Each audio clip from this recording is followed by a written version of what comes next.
I want a large room, about 200 square feet. Emma exclaims, her enthusiasm met with a grumble from her stepbrother. While I was unpacking, catching the interaction between the two out of the corner of my eye, he called out to me in a teasing tone. Hey, no complaining even if you're not happy. Remember, it's divorce if you oppose me. They're over the moon about their new house, oblivious to its secrets. Seeing their joy, I can't help but feel pity and decide to reveal the truth. My name is Mia Smith. I'm a 35-year-old illustrator. I have a twin sister. Her name is Charlotte. She, like me, is also an illustrator but also works as a manga artist. I work as an illustrator, and in the gaps between, I also take on another job. While the other job might technically be my main profession, my passion lies in illustration, so I often refer to that as my primary occupation. My twin sister, Charlotte, and I are identical in every way, from our faces to our figures. We're so alike that even our parents struggle to tell us apart. It was to the point where they'd get confused and frustrated, a perfect example of how identical we were. In the past, we used to exploit this similarity for pranks. We'd switch places for tests or trick adults by making them guess who was who. This lifestyle changed when our father scolded us severely. You weren't born twins to make people feel bad. He scolded us that we were scolded for being born to support each other, not to cause trouble, so we stopped doing things that would bother people.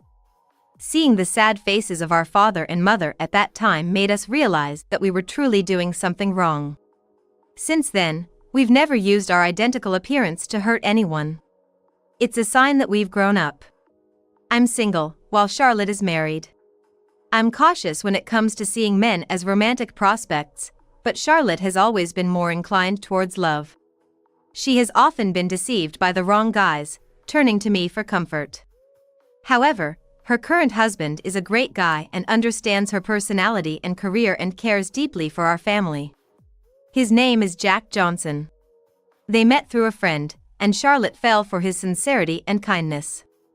Jack has a daughter, Emma, from his previous marriage. He had to take her in after his ex-wife pushed her onto him. Initially, this made me feel uneasy. How do you feel about saying she was pushed onto you?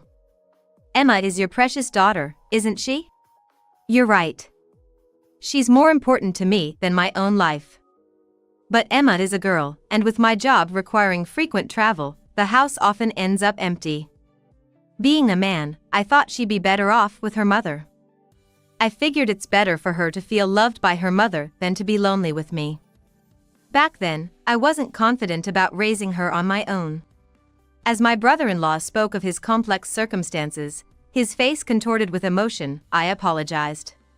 I had hurt him by speaking subjectively without fully understanding his family situation. I also apologized to Charlotte. I regretted asking unpleasant questions after she introduced me to her husband. However, they both forgave my rudeness. It's natural for you to be worried, Mia. You're concerned that Charlotte's husband might not be treating Emma right. Especially since Charlotte is such a kind-hearted person. You must have been worried she might fall for the wrong guy. She must have had her concerns too, but she never asked for details, probably not wanting to trouble him. Hearing our conversation today must have reassured you a bit, right? At first, I was worried just like you, Mia. But seeing Jack with Emma, all my worries disappeared. I know better than anyone how much he cares for her. Their laughter and happiness made me realize my meddling was unnecessary. They will be fine. They're strong together and can overcome anything. While I'm happy Charlotte found someone she can rely on, I can't help feeling a bit lonely. Charlotte, who used to come to me for everything, saying big sister, is no longer here. I feel like my role as an elder sister is over, leaving me with a sense of emptiness.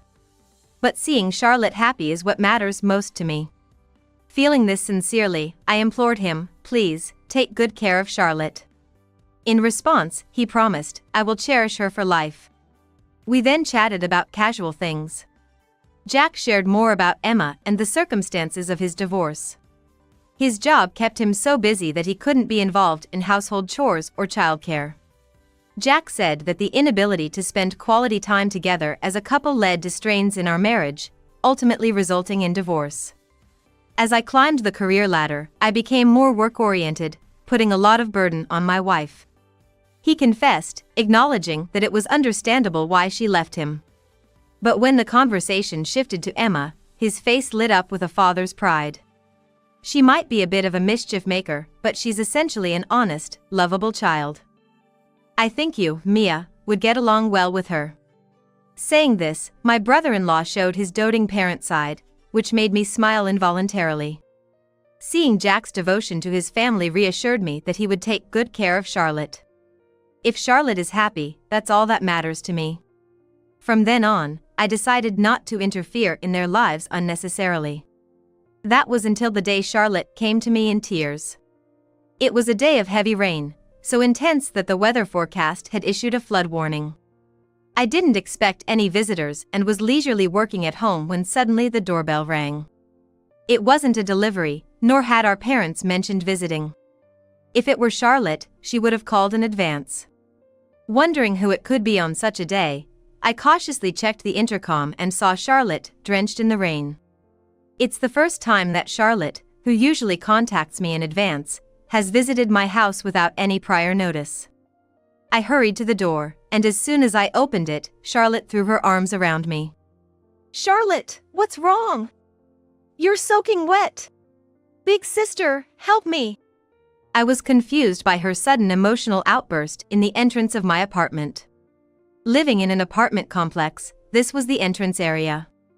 Understandably, loud crying could potentially disturb the neighbors. For starters, I invited a drenched Charlotte into my apartment, fetched a bath towel from the bathroom, and told her to wipe her face and body dry. First, let's dry your hair. I'll also make you something warm to drink. It had been ages since Charlotte had come to me like this, crying for help. This scene, so familiar from our childhood, had become rare over the years. Usually, when Charlotte was this distraught, it meant she was in a tough spot. Charlotte, who's not good at leaning on others, only seeks help when she's reached her limit. Was something wrong at home?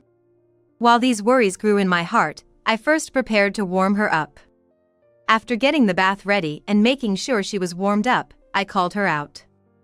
She obediently followed me. She seemed more relaxed after the bath, returning to the living room where I placed a warm cup of coffee in front of her. What happened? For you to come to my place without any notice, it must be something serious, right? I gently asked Charlotte, who was calming down while sipping her coffee. At my words, tears welled up in her eyes again, but she held them back as she explained. Actually, Jack has been acting strange lately. Charlotte spoke with such seriousness, and upon closer inspection, her face appeared worn and exhausted. Since moving in with Jack, Charlotte had been juggling housework and her job. Emma was still a high school student and required a lot of attention. Charlotte works from home, and told she was left with almost all the household responsibilities. I knew I'd be taking care of the house because of his previous marriage, but he's been pushing all the housework onto me, and it's getting harder to manage my work. Charlotte, who has never raised a child before, seems to be having quite busy days. She's handling daily lunch preparations, washing sports uniforms, and getting school materials ready. But she initially tried to cope, thinking it's part of being a wife. However, the household chores asked by Jack and Emma kept increasing. At first, it was really just the typical household chores any wife would do.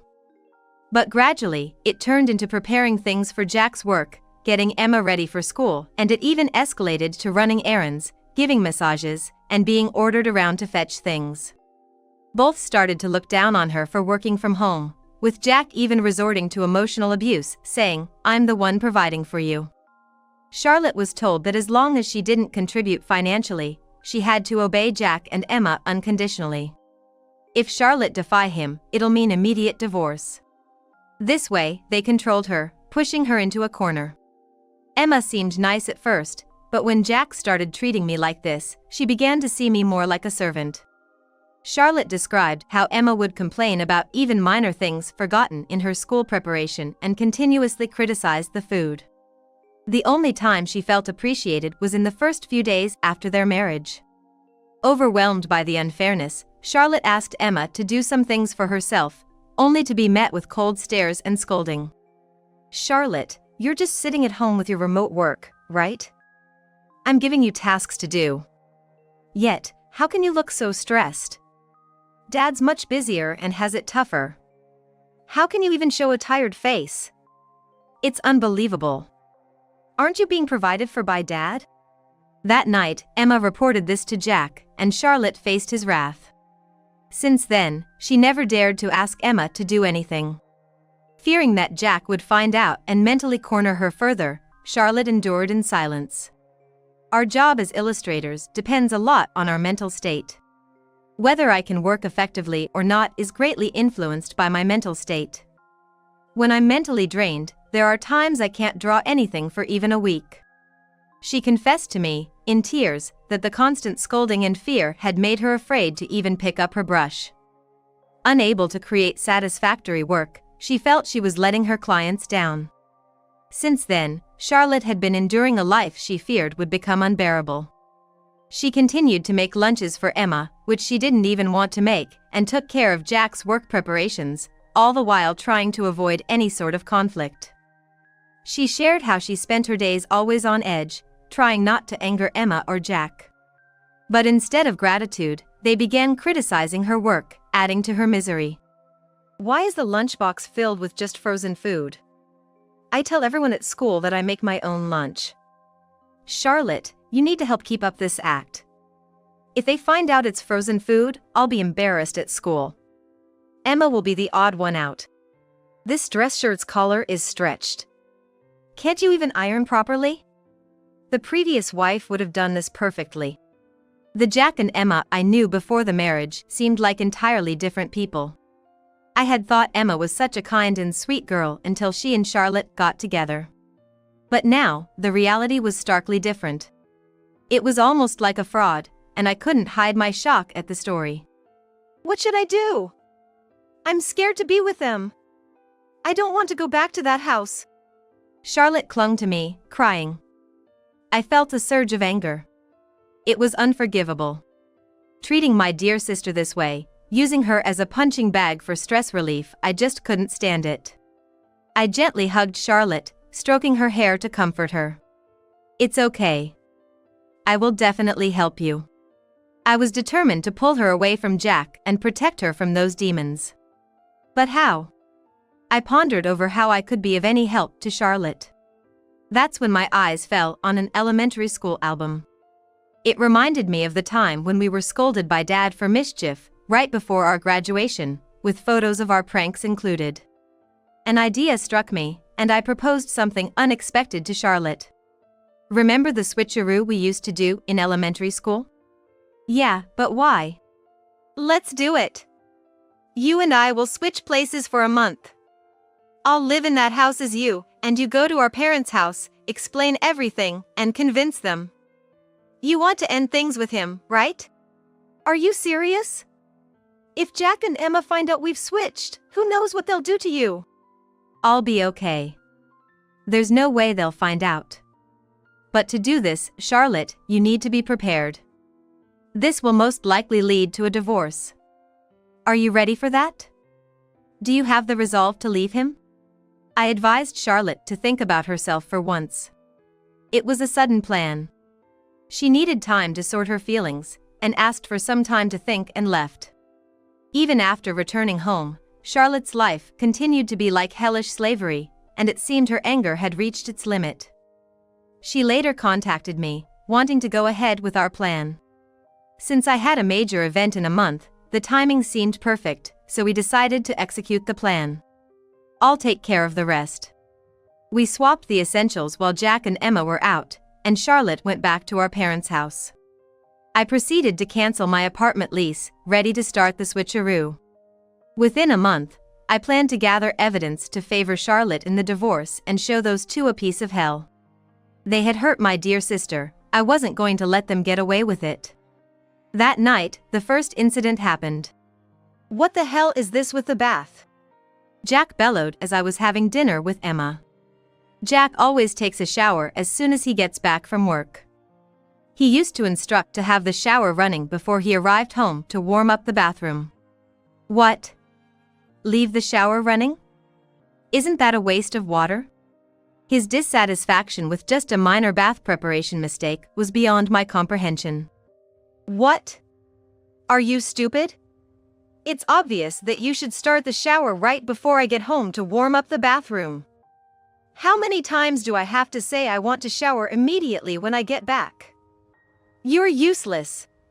His words were harsher than I expected. Just for a small mistake in preparing the bath, Charlotte had been enduring such harsh treatment. And what did he mean by exactly? I had no idea when he would be home. While thinking this, I forced a smile and simply replied, "I'm sorry. What's with you today? You're creeping me out," Emma remarked, suspicious of my demeanor. Huh? You usually get scared and can't do anything when Dad yells at you. What's with that smile? It's really creepy. The crucial difference between Charlotte and me was apparent. Charlotte dislikes being scolded or seeing conflicts, being a peace lover. On the contrary, I have a fiery temperament and don't hesitate to confront, even men. I enjoy watching wrestling, cheer during soccer brawls. And I have dabbled in mixed martial arts. I couldn't comprehend being intimidated by a man like Jack. But Charlotte must have been trembling at even a slight reprimand. To convincingly impersonate her, I realized I needed to act more frightened. Hastily, I masked my confusion with a troubled smile and distractedly began to clear the dishes. It's nothing, maybe you're just imagining things, Emma. I realized that I need to pretend to be frightened even if I don't feel it, as Emma is surprisingly observant. Jack seemed rather dim, so I might get through a month with him. But Emma could prove to be a challenge. I had Charlotte detail her daily routine, thoroughly simulating to become her. The more I learned, the more evident it became that Charlotte lived like a servant. Waking up at 5 a.m. to prepare lunches, sending them off. Squeezing in work during any free time, and hardly having any time for herself. Charlotte did all the shopping, and it was unthinkable for Jack or Emma to do any household chores. Charlotte would meticulously check Emma's belongings, finding and preparing everything she needed from her school prints. Since Emma always wants to shower first, Charlotte had to finish cleaning the bath and have it ready before Emma returned. Emma seems to be particular about cleanliness and is apparently very fussy when it comes to cleaning. The slightest bit of dust could lead to her yelling and complaining all day long. Jack would reprimand Charlotte if his beer wasn't chilled. And since their food preferences and meal times differed, she had to prepare separate meals. The one time she served a shared meal, both berated her. This lifestyle was unbearable for me. I'd have left within 3 days, but Charlotte endured it for a year. Why did she stay? It was because of our parents. Jack really takes care of our parents. He comes home with me every weekend when he's not on business trips and even wants to help them move into a nursing home since their health isn't great. I know our parents are grateful, so I thought if I just endured, no one else would get hurt. Jack, earning over $200,000, knew Charlotte cared for our aging parents in a cramped apartment. He offered to look after them in exchange for her compliance. Charlotte is kind. Given this situation, Charlotte couldn't refuse Jack's conditions, and he seemed to know this. Seeing how happy our parents are, I couldn't say anything. I couldn't admit I was suffering. Jack's method, akin to holding our parents hostage, revolted me. He knew Charlotte's character and exploited it, treating her like a puppet. I had always wondered why Jack could be so harsh with Charlotte and why Emma treated her like a servant. But now, understanding their dynamics, it was clear that the kind-hearted Charlotte couldn't possibly stand up to them. Everything made sense, and knowing the truth, I was shaking with anger. I will never forgive them. What? I muttered to myself, to which Charlotte, on the other end of the phone, gasped in surprise. Don't worry, Charlotte. I won't let those demons, who took advantage of your kindness, get away with this. Rest assured, I won't let you suffer any longer. I declared this as if to convince myself, determined to endure this hellish month for Charlotte. Driven by the sole desire to help Charlotte, I endured the harassment from Jack and Emma, and though I was physically and mentally exhausted from the anger, I somehow held on, looking forward to the big event that was scheduled for a month later. And finally, the awaited month passed. I never expected Charlotte would buy a house like this. Really, I wasn't counting on your property at all. I never even thought about buying a new house. They marveled as they unpacked the furniture. I smiled broadly at them. I wanted to surprise you too as a thank you for everything you do. Despite my sarcastic tone, the clueless pair didn't seem to notice. They were probably too captivated by the new, fully built house we were in. They were constantly looking around as they unpacked. I had signed the contract for this house before canceling my previous one, and naturally, I hadn't consulted them at all, which initially infuriated them. "What do you mean you signed the contract without asking me, the head of the family? Where did you get the money for this? If I knew we were building a new house, I would have wanted to be involved in the layout planning. I won't forgive you if it's not stylish." Although they were initially furious about me acting independently, as soon as they saw the layout and the projected image of the house, their eyes lit up with excitement. "Wow, Charlotte, you have good taste. A backyard and a bathroom with a skylight to see the stars, that's so chic and amazing. The location isn't bad either, and it'll shorten my commute to work." It was purely coincidental, not done for them. But if they wanted to misunderstand, it worked in my favor. "I'm impressive, aren't I?" I boasted with a sniff, feeling proud as I began the remaining work. They must have been shocked that Charlotte had such a significant amount of money. Jack, believing he had the financial upper hand, never bothered about her finances. He even told her to earn her own way for anything she needed, looking down on her income. They must be astounded that a woman they underestimated had such wealth.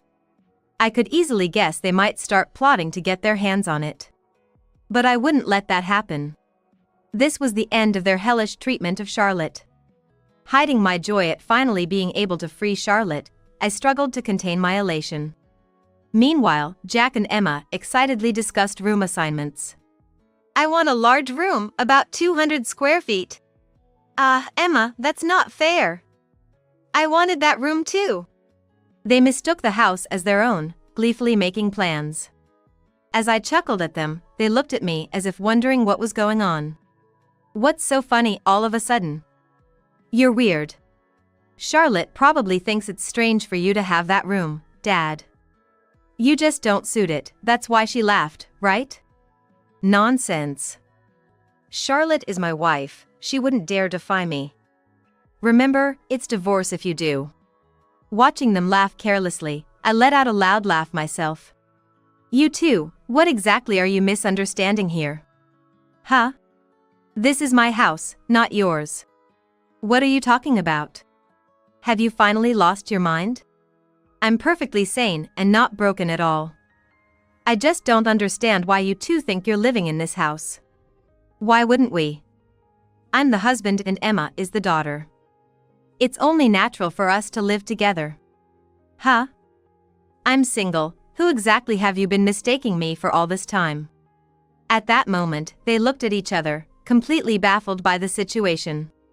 Just then, a car pulled up in front of the house, and out stepped Charlotte and our parents. "Sis, congratulations on your new house. We've heard everything from Charlotte." "Hello, Jack and Emma. That's Charlotte over there, this is Mia, isn't it? What is everyone talking about?" Jack and Emma were completely perplexed, their faces a picture of comical confusion. They looked around at everyone, sweat beading on their foreheads. Our parents and Charlotte stared at them with cold, stern gazes, their eyes full of disapproval. I'm surprised Jack can't even recognize his own wife. No eye for women, huh? At that moment, I let my hair down and removed my glasses. I had been in disguise to make it less noticeable that Charlotte and I had switched places. Standing next to Charlotte, I revealed a smug smile and disclosed everything that had happened to date. "I'm Mia, and this is Charlotte. The person you've been living with this past month was me." Surprise. "What?" Jack exclaimed in shock. Emma, on the other hand, was still trying to comprehend the situation, standing there with her mouth agape. This house was built with my money for me and our parents. Charlotte consulted me a month ago about the issues with you too. That's when I proposed this switcheroo plan. They looked utterly ridiculous, and I couldn't help but smirk. Finally, I could speak my mind. There couldn't be a more satisfying moment than this. Jack, unlike the timid Charlotte, was clearly uncomfortable around me, a woman who is more assertive. He lacked the confidence to verbally spar with me, and he was intimidated by my background in martial arts. Now realizing who he had been dealing with, he visibly recoiled in fear. He was physically recoiling, distancing themselves from me. Really, you two have been doing as you please for this whole month, haven't you? I'm the type who pays back what's been done to me. Are you two prepared for that? Jack, who had always underestimated me, was now trembling in fear, clearly aware that he was no match for me. Contrasting Jack's fright, Emma, still not fully grasping the situation, began to snap back. Wait, why did you switch places without telling us? Isn't that illegal entry? It's no problem since I had Charlotte's permission. That house was under her contract, after all. Jack and Emma had moved into Charlotte's place. It was because it was more convenient for commuting and better suited for their needs than their own house. Can you not say such terrible things about illegal entry? The landlord gave permission. But how can you not discuss such important matters with your family? Do you even care that you're married to Dad? Exactly. You've invaded our privacy. Influenced by Emma's defiant attitude, Jack, though still fearful of me, tried to argue back. I fixed a sharp gaze on him and took out my phone to show them a video. If you're talking about invasion of privacy, what about all the human rights violations you've committed against me? I showed them footage secretly recorded by a hidden camera, capturing their numerous misdeeds. This included recordings of verbal abuse and even instances where they threw objects at me, barely missing. Realizing they were in a disadvantaged situation, they panicked. What? You've been secretly recording us? That's a crime. Don't be ridiculous. Charlotte set up these cameras for security in her own house. It's not illegal. But making such decisions without consulting us, how is that acceptable as a human being? You're one to talk about ethics. Hearing my brother-in-law's words, my anger exploded, and I raised my voice in a shout so fierce that it silenced both of them. After all the harassment you've put Charlotte through, how dare you speak so self-righteously? And Jack, you approached Charlotte only for our parents' inheritance, didn't you? The next video showed Jack and Emma smirking and talking when they thought I wasn't around. When are you going to divorce that woman? I wanted a younger, more beautiful mom. We have no choice. She's worthless, but her parents own that valuable land. I've checked with a real estate friend, just selling that parking lot will bring in a huge sum. Their target was our parents' inheritance, a property passed down from our grandparents, which our parents had managed and lived on. The inheritance from our parents came from our grandparents, and they had managed and lived in that property with care. However, since the house didn't have any accessibility features, it became hard for them to keep living there. So, they moved to a smaller apartment that was more suitable for just the two of them. I heard they're now renting out the house to a friend. To think there was such a deceitful intention behind that help, my parents said, outraged upon learning the truth. When they heard about the plan, they insisted on coming with Charlotte to confront them. We've been grateful for your help, but to think you had such motives. We were underestimated. Fortunately, we never used the money you sent us. My father, coldly confronting Jack, placed a large bag in front of them. This contains all the money you've sent us. What? Jack was shocked to see the money he had sent over time. We've lived without touching that money, planning to return it upon our passing, as arranged with our lawyer friend. They were mindful of their uncertain health in the future. Considering their healthy lifespan, they had implored a lawyer acquaintance to take custody of their wills, updating them annually. How dare you treat our daughter this way? We'll never forgive you for hurting Charlotte. Jack and Emma, intimidated and cornered by us, desperately looked for an escape. But there was none, and my mother, standing firmly at the door, blocked their way. "Where do you think you're going now? If you're thinking of going back to your house, it's pointless. We've already left your belongings outside, and Charlotte has cancelled the lease. There's no going back." "What? You threw our stuff out?" Hearing this, Jack and Emma pushed my mother aside from the entrance and rushed out the front door. They were dumbstruck by the sight of boxes piled up outside. "This is our family home. Why would we let outsiders' belongings inside?" Unpacking your stuff was really helpful. Of course, it doesn't compare to the torture you've put us through this month. "Thanks for playing right into our plan," I added sarcastically as Emma looked on, her face twisted in frustration. Realizing they had been completely outmaneuvered, they collapsed to the ground, frantically begging Charlotte for help. "Charlotte, please! Help us! We have nowhere to go! If we have to sleep outside in this freezing winter, we might die!" It was January. The heart of winter in Alaska, where everything was buried in a silver world of snow. Sleeping outside was akin to willingly risking one's life. However, I was indifferent to their plight. "Why don't you build a snow hut and try to survive the cold?" While I taunted them with sarcastic remarks, they glared back as if to silence me. Their desperate situation seemed almost comical to me. Emma and Jack, realizing arguing with me was futile, turned to Charlotte, begging at her feet with tears in their eyes. Charlotte kept her face down, not looking at them, and refrained from speaking. She's inherently kind-hearted, unlike me. I worried if she had begun to sympathize with them or was having second thoughts. As I was consumed by a fleeting moment of doubt, I was just about to ask her what was wrong.